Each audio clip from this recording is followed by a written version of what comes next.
అహల్యకి పుట్టిన బాబుని బంగారాజు ఎత్తుకొని మురిసిపోతూ ఉంటాడు. కాసేపు ఎత్తుకున్న తర్వాత బెడ్పై బాబుని పడుకోబెట్టబోతూ ఉంటాడు బంగారాజు. అప్పుడు అహల్య, మామయ్య, నిన్న బాబుని ఎత్తుకోవాలని ఆశపడ్డావు కదా, ఇంకాసేపు ఎత్తుకో మామయ్య అని సంతోషంగా చెప్తూ ఉంటుంది అహల్య.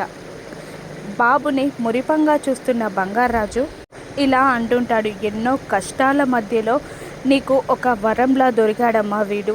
వీడిని జాగ్రత్తగా కాపాడుకో, వీడు నిన్ను కాపాడుతాడు అని అంటూ ఉండగా, అది నా చేతుల్లో లేదు కదా మామయ్య, ఆ దేవుడే నిర్ణయించాలి అని అంటూ ఉంటుంది అహల్య. అప్పుడు బంగారాజు షాక్ అయి, అంటే ఏంటమ్మా, ఇప్పుడు కూడా గౌతమ్ బాబుని, నీకు పుట్టిన బాబుని కూడా వదిలిపెట్టి నువ్వు ఇంటి నుండి వెళ్ళిపోవాలి అనుకుంటున్నావా అని బంగారాజు అహల్యని నిలదీస్తూ ఉండగా, అది నా నిర్ణయం కాదు కదా మామయ్య, ఆ పెద్దావిడ అలాగే కోరుకుంటుంది, ఇప్పటికీ ఆ మాటపైనే కట్టుబడింది.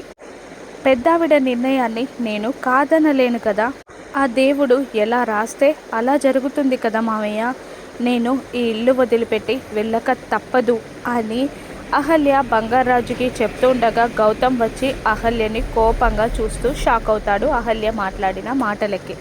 అహల్య ఇల్లు వదిలిపెట్టి వెళ్ళిపోతానన్న నిర్ణయం తెలుసుకున్న గౌతమ్ ఏం చేస్తాడు, అహల్యని ఎలా ఆపుతాడు, అహల్య ఇల్లు వదిలిపెట్టి వెళ్ళకుండా గౌతమ్ అడ్డుకోగలడా?